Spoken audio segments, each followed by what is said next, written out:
Bonjour le Bénin, bienvenue à nouveau. Gros plan sur ces héros anonymes. Ils n'ont ni capuche ni arme. Ils ne sont pas Spider-Man ou Batman. Eux, ce sont ce que je me permettrai d'appeler Lifeman parce qu'ils sauvent des vies et surtout, ils sauvent des vies qu'ils ne connaissent pas et qu'ils ne connaîtront peut-être jamais. Ils sont donneurs de sang bénévoles et pour certains, depuis de nombreuses années maintenant. Pour d'autres, ils viennent de commencer et ne comptent pas s'arrêter. Un geste solidaire, un acte d'humanité qu'il convient de mettre en lumière. En plateau avec moi ce matin, Edgar Padonou, il est directeur de la prospective, de la coopération et de la promotion du don de sang à l'ANTS, l'Agence nationale de la transfusion sanguine. Il est donneur de sang lui aussi. Bonjour et bienvenue. Bonjour. Comment allez-vous? Très bien. C'est un plaisir de vous recevoir sur le plateau de Bonjour le Bénin. En face de vous, Credo Gangpa, il est donneur de sang, kinésithérapeute également. Bonjour et bienvenue. Bonjour. Merci. Ça fait plaisir de vous recevoir sur le plateau de Bonjour le Bénin. Le 14 juin dernier, le monde entier s'est arrêté pour célébrer les donneurs de sang, ces personnes-là qui sauvent d'autres vies. Et comme on le dit souvent dans le jargon des donneurs de sang, le donneur d'aujourd'hui peut être le demandeur de demain. C'est pourquoi il faut donner. Christelle Tongodo a réalisé ce reportage que je vous invite, messieurs, à regarder. Un simple geste, quelques minutes, et des vies entières peuvent être sauvées. Le 14 juillet, le monde entier salue les héros silencieux, les donneurs de sang. Instaurée par l'Organisation mondiale de la santé, cette journée vise à remercier les donneurs volontaires tout en rappelant un besoin urgent. Chaque jour, des milliers de personnes dépendent du sang pour survivre. Le sang est un liquide précieux et vital qui est d'une importance capitale pour la survie de l'espèce humaine. Et nous sommes dans une période de pluie. Et nous savons qu'aujourd'hui au Bénin, toutes les 3 minutes, une poche de sang est demandée. Et pour aider les enfants à mieux vivre, parce que si ça manque, on perd beaucoup d'enfants. Et nous sommes dans la période de décès infantile. Du coup, c'est un geste hyper important pour solliciter autant que nous sommes. Ceux qui sont bien sûr favorables au don, parce que tout le monde n'est pas favorable. Ceux qui sont favorables au don doivent vraiment faire le geste utile. Accouchement compliqué, accident, maladie chronique, le sang sauve. Une poche de sang peut aider jusqu'à 3 personnes. Pourtant, les réserves sont souvent insuffisantes. Le don de sang reste un acte vital, mais trop rare. Je suis un miraculé parce que j'ai été sauvé par un donneur de sang quand j'avais encore 3 ans. Voyant ce geste et l'impact que ce geste a sur ma vie, parce que sans ce geste, aujourd'hui, je ne serais pas là, je me suis dit, raison de plus encore, pour pousser plus de monde à faire ce geste solidaire-là. Notre devoir, c'est d'apporter aussi notre contribution à ce que la vie sociale, à travers des dons pareils pour sauver des vies, soit effective et que nous puissions contribuer au bien-être de la population béninoise. Chaque don a son importance. Chacun peut, s'il le souhaite, participer à cet élan de solidarité. Merci à Christelle Tongodo pour ce reportage. Monsieur Padonou, ça fait combien de temps que vous êtes donneur de sang? Il y a assez longtemps, je dirais que j'ai commencé à un moment où j'avais décidé moi-même d'organiser des collectes de sang. Voilà, et c'était en ce moment que j'ai commencé moi-même à faire de dons, donc longtemps avant même de venir dans le système transfusionnel. À peu près une vingtaine d'années? Je dirais 15 ans. 15 ans? À peu près. D'accord, et donc vous êtes donneur régulier? Oui. Vous donnez 3 fois par an ou 2 fois, c'est ça? 3. 3. Oui. D'accord. Monsieur Gangpa, vous autres, ça fait combien de temps à peu près? J'ai fait mon premier don de sang en 2021. D'accord. J'ai commencé en 2021. Au départ, il y avait un mythe, on disait « Ah non, quand tu vas donner ton sang, tu perds de la force, tu perds du sang, c'est pas bien, tu vas tomber malade. » Donc cette peur a beaucoup animé la tête au départ. Mais en 2021, je me suis décidé. J'ai dit il faut rompre ce silence et aller donner. Quel a été le déclic? Le déclic, c'était en tant que kinésithérapeute, j'ai vu des patients, surtout des personnes âgées, au cours des interventions chirurgicales, après l'intervention où il fallait faire de la kiné pour eux, pour vite les rétablir. On voyait ces patients qui avaient besoin de sang. Or, ces personnes âgées, ils ont vraiment une qualité que nous devons prendre auprès d'eux et les voir souffrir juste parce qu'il y a ce manque de sang. J'ai pensé, j'ai dit, un beau jour, il faut qu'on change cela. Et en donnant du sang, on peut pouvoir aider ces personnes âgées à mieux se porter. Parce qu'en leur donnant du sang, ça permet aussi de faciliter leur éducation et leur meilleur établissement. Et une joie pour toute une famille et tout un monde. Depuis que vous donnez du sang, de votre sang, régulièrement, est-ce que vous avez la sensation au fond de vous que vous êtes en train tacitement de sauver l'humanité? Ben, pour ne pas trop me jeter des fleurs, je pense bien quand même que cet acte généreux du liquide précieux qui est le sang, que j'ai commencé à faire depuis 2021, aide quand même des gens. D'accord. Oui. Alors, monsieur Padonou, j'ai cru comprendre que lorsque vous donnez votre sang et que votre sang est transfusé à un tiers, cette personne a la possibilité de rechercher de façon nominative celui dont il a bénéficié du sang. Est-ce que c'est réel? C'est pas possible. Il est interdit, je dirais carrément, au receveur de chercher à connaître voilà, son sauveur, si on peut le dire ainsi. Puisque dans le don de sang, voilà, il y a un certain nombre de principes qu'on respecte. Et là, nous allons parler de l'anonymat. Alors, celui qui donne son sang, d'accord, ne doit pas chercher à connaître à qui ça a été transfusé. À qui ça a été transfusé. Et celui qui a reçu ne doit pas chercher à connaître qui l'a sauvé. On est dans une chaîne solidaire, mais de l'anonymat total. Total. D'accord. Voilà. Très bien. Et quelle est la situation aujourd'hui du don de sang au Bénin? On collecte à peu près combien de litres de sang au Bénin par an? Alors, nous sommes autour de 110 000 poches par an au Bénin. Voilà. Chaque poche contient combien de... Entre 350 et 450 millilitres. Millilitres, un peu moins d'un demi-litre. Oui, un peu moins d'un demi-litre. D'accord. Est-ce que c'est suffisant pour aujourd'hui faire face à la demande quand on sait que, on a entendu tout à l'heure dans l'élément, chaque 3 minutes, on a besoin d'une poche de sang au Bénin? Insuffisant actuellement. Et il faut dire qu'il y a des périodes de très forte demande. Par exemple, cette période, la période allant de, je dirais, de mai à août, la période des pluies, c'est une période de forte demande. Et c'est surtout pendant cette période-là qu'on sent la pression, la pénurie. Voilà. D'accord. Quels sont est-ce qu'on a ciblé des régions, d'accord, plus critiques en matière de besoin du sang au Bénin? Oui, bien sûr. Régions plus critiques, nous avons d'abord le département du littoral. Après, c'est le département de l'Atlantique. C'est les deux régions où la demande est très, très forte. Et ça se comprend. C'est les régions où nous avons les structures sanitaires de référence nationale. Voilà. Aujourd'hui, les donneurs de sang se sont constitués en association. Il y a l'association des donneurs de sang, il y a l'association 1000% Sang SANG. Est-ce qu'on a répertorié à peu près le nombre de personnes qui forment ces associations-là? Est-ce qu'on a à peu près une idée des donneurs de sang permanents, presque réguliers? Aujourd'hui, il faut dire qu'il y a au Bénin, d'accord, une sorte d'association, c'est l'association des donneurs de sang bénévoles au Bénin.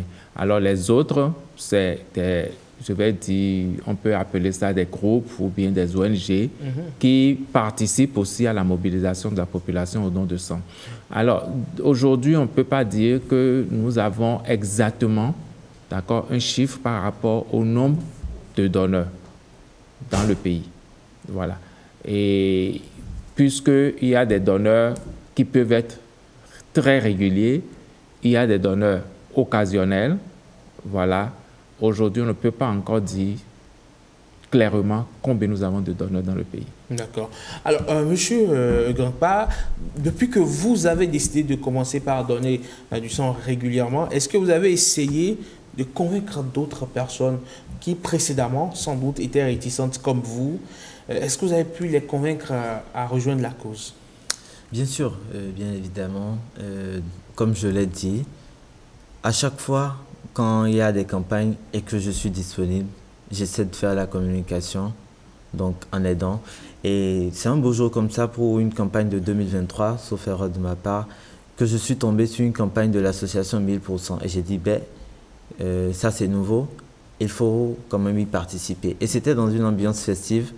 La raison pour laquelle j'ai dit, ça c'est différent des dons de sang qui se font habituellement dans les cliniques, dans les hôpitaux. Il faut y participer parce qu'il y avait une ambiance festive. Et donc, en 2024, j'ai décidé alors moi-même d'organiser un don de sang en collaboration avec l'association béninoise des kinésithérapeutes du Bénin que nous avons organisé en septembre dernier, le 4 septembre. Et nous avons pu collecter quand même en une journée 150 poches. Et là, pour aider encore la population, cette semaine, le 20 juin, le vendredi prochain, nous avons encore une campagne de don de sang à la faculté des sciences de la santé pour la 14e promotion des kinés qui organise avec, en collaboration bien sûr avec la NTS et d'autres partenaires tels que 1000% à la Fondation Claudine Talon pour encore une fois apporter notre coup de pouce à la NTS qui fait quand même un gros boulot pour remédier aux problèmes de santé qui est là, qui est lié à cette pénurie de dons de sang. Alors, M. Padonou, dites-nous, j'imagine que les témoignages liés à un donneur ou à un receveur, vous en avez reçu plein, mais quel est le plus marquant qui vous vient en tête tout de suite? Un témoignage comme ça, d'un receveur ou d'un donneur? Alors, ou une anecdote que vous voulez bien partager avec nous? Je dirais ce qui me vient à la tête, ce n'est pas un témoignage positif. Voilà. Pourquoi? Parce que souvent, je vais dire 2 ou 3 fois, et j'ai entendu cela lors des séances de sensibilisation où quelqu'un dit « je donnais du sang régulièrement, mais j'ai arrêté de donner ». Et on demande quelle est la raison. La raison, c'est parce qu'un jour, un parent en a besoin et il n'en a pas trouvé. Alors là, je m'étonne le plus souvent et je dis, si tout le monde arrête à cause de cette raison, est-ce qu'on aura suffisamment de sang pour que vous puissiez en avoir besoin, pour que vous puissiez en avoir une autre fois quand vous serez dans le besoin? Donc, je trouve que pour une raison ou pour une autre, si on est donneur de sang, il n'y a pas de raison pour qu'on arrête le don. Pourquoi? Parce que vous êtes arrivé, vous êtes venu au don parce que vous avez envie de sauver des vies. C'est ce qui vous a motivé. C'est parce que vous ne voulez plus que des personnes perdent leur vie juste parce qu'ils n'ont pas trouvé du sang. Donc, quelle que soit la raison, d'accord, quel que soit ce que vous rencontrez comme situation, vous ne devez pas cesser de donner. Et comment est-ce que vous arrivez à convaincre les néo-donneurs de s'engager sur la durée? Alors, je pense que la plupart des donneurs réguliers, quand ils commencent à faire le don régulièrement, eux-mêmes, ils sentent le besoin d'y aller. Chaque fois que tu donnes ton sang, chaque fois que le moment arrive et que tu n'as pas encore donné, tu sens qu'il y a quelque chose qui te manque. Ce besoin-là, c'est ce que la plupart des donneurs disent. Quand ils commencent à donner, c'est qu'ils sentent qu'il faut toujours aller donner et chaque fois qu'ils vont donner, ils se sentent toujours plus en forme. C'est ce qui les motive en général. Voilà. Aujourd'hui, ce que nous avons mis en place, c'est quand même pouvoir rappeler les échéances de dons à nos donneurs. Alors, le nouveau donneur qui vient faire son don, on essaie d'échanger avec lui, d'accord, puisque au début toujours, on a des appréhensions. Voilà, il faut échanger avec eux, lever ces appréhensions pour leur permettre d'aller plus loin. Mais dès qu'ils font 3, 4, 5 dons, c'est fini. Eux-mêmes, ils sentent le besoin de le faire régulièrement. D'accord. Alors, pour une personne qui n'a jamais donné son sang, Évidemment, lorsqu'on voit l'aiguille, elle fait peur. On se dit, mais écoute, ça va percer la veine, tout ça. C'est vrai que j'ai donné du sang quelques fois. Je ne suis pas donneur régulier. Je ne vais pas... c'est pas réclamer une image de ce que je ne suis pas. Donc, je ne suis pas un donneur régulier. Mais j'en ai donné quand même à certaines occasions. Et j'avoue que pour la première fois que j'ai donné mon sang, je dois remonter à 2012. J'avais eu peur quand j'ai vu l'aiguille qui était aussi volumineuse que mon doigt. Allez, comment est-ce qu'on arrive à convaincre quelqu'un qui a peur de donner son sang? Je pense bien que tout part de la psychologie de celui qui veut convaincre le néo-donneur. Et beaucoup, comme vous l'avez dit, ont peur de cette aiguille parce qu'ils se disent « Ah, c'est assez gros, si ça rentre, comment est-ce qu'on va pouvoir arrêter le sang et tout ?» Et quand on voit la poche aussi qui se gonfle au fur et à mesure que le sang entre, on se demande si on a encore suffisamment de sang dans le corps. Exactement. Donc, c'est vraiment les convaincre pour dire ben, tu donnes ton sang, oublie l'aiguille, mais pense à la vie que tu sauves. C'est la première. C'est assez suffisant. Moi, je pense bien. Quand tu demandes à cette personne, oublie l'aiguille, ne regarde même pas l'aiguille. Pense juste à la fin du don de sang où tu as la poche remplie et peut-être on t'envoie après ton résultat, on te dit, ben voilà, vous êtes encore apte pour un autre don. Ça booste beaucoup. D'accord. Vous en avez déjà vu des gens qui avaient peur au départ et qui finalement sont devenus des donneurs réguliers? Bien sûr, il y en a beaucoup. La peur au départ, il y en a beaucoup qui ont peur de départ. Quelque chose que tu n'as jamais fait, voilà, la première fois, voilà, il y a des appréhensions. Alors, on les accompagne, on est à côté d'eux, on échange avec eux, voilà, on essaie qu'ils ne focalisent pas leur attention sur l'aiguille, voilà. Et puis, après le premier don, ils se disent, mais... c'est pas si compliqué que ça. Voilà. Alors, pour la commémoration donc, de cette journée, j'imagine qu'il y a plusieurs activités qui sont prévues, qui vont se déployer sur les semaines à venir. Il y aura forcément des campagnes pour remplir, donc, on va dire, la gibecière de la NTS pour qu'elle soit pourvue. Est-ce que vous pouvez nous lever un coin de voile là-dessus? Alors, il faut dire que nous n'attendons pas la journée mondiale du don de sang pour les campagnes de dons. Les campagnes, c'est tous les jours. Alors ici, je vais dire, dans le département du littoral de l'Atlantique, on est à peu près au minimum à 3, d'accord, 3 dons, campagnes de dons par jour. Alors donc, c'est tout le temps qu'il faut être en train, d'accord, de prélever puisque la demande est là, voilà. Donc, c'est dire, je vais déjà citer les endroits où on peut aller donner. Voilà. On est tout le temps au niveau du CNH, tout le monde le sait, où on peut venir donner son sang du lundi à samedi. Au niveau du CHUMEL, ancien OMEL, nous sommes là aussi. Nous vous attendons du lundi à vendredi. Voilà. Au niveau de l'hôpital de zone d'Abomey-Calavi, on est là du lundi à vendredi. Alors, à part ça, au niveau de ces villes, nous avons des collectes mobiles.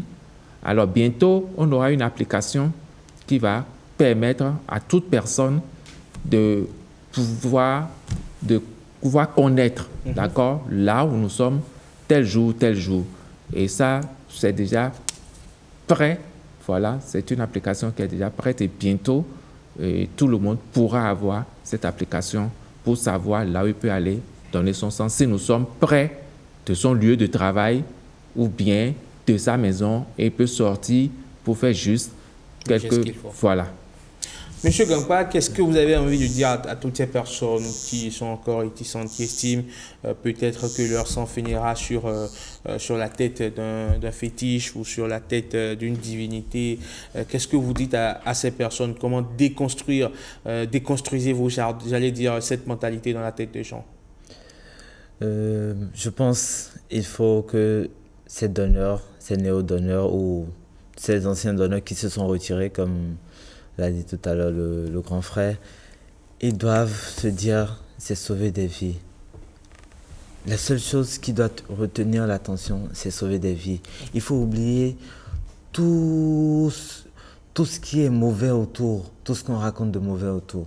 Parce que ce qui arrive le plus souvent, c'est quand vous ne donnez pas, des fois, ça arrive à certaines personnes, c'est qu'ils ne donnent pas des fois que le malheur arrive et ils sont à la recherche de ce don. Et c'est là qu'ils se rappellent, oh, mais si j'avais donné. Parce que dans la vie, le karma existe très vite. Et si vous sauvez une vie, Dieu sera toujours à côté et il pourra vous en donner encore une de plus. Et pour faire encore un petit détour, j'invite vraiment tous ces néo-donneurs et tous les anciens donneurs à faire un tour à la faculté des sciences de la santé ce vendredi 20 juin pour un don de sang vraiment magique dans une ambiance festive. Merci beaucoup à vous, Credo Gangpa. Vous êtes donneur de sang, kinésithérapeute. Merci également à vous, monsieur Edgar Padonou. Vous êtes le directeur de la prospective, de la coopération et de la promotion du don de sang à l'ANTS, l'Agence nationale de la transfusion sanguine. Vous passez, messieurs, une excellente journée et félicitations et courage pour ce que vous faites et que, voilà, continuez de donner de votre sang. Vous serez rejoint par un nouveau membre, je l'espère, très bientôt.